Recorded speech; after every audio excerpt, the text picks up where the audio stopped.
Kasi ako may protection ako pero hindi ako gumagamit ng badge. Kung naka-badge na, wala naman siyang walang epekto if mawawala yung badge mo or wala kang badge.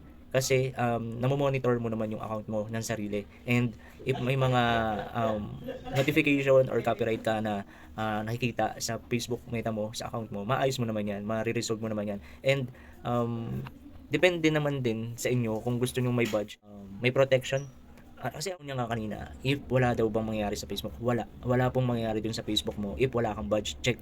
Kasi nga, um, naranasan ko na based to my experience, wala naman nangyayari sa account ko, hindi naman na-disable, hindi naman na restrict, hindi naman na, basta wala nangyayari, wala naman nangyayari. And ayun, still ano naman, gumagana naman yung Facebook ko hanggang ngayon. And ayun, sana nasagot ko yung tanong mo. And kung may other question pa po kayo and may other gustong malaman na alam ko rin sagutin, sige, ay ano, sasagutin ko yan. Thank you, thank you.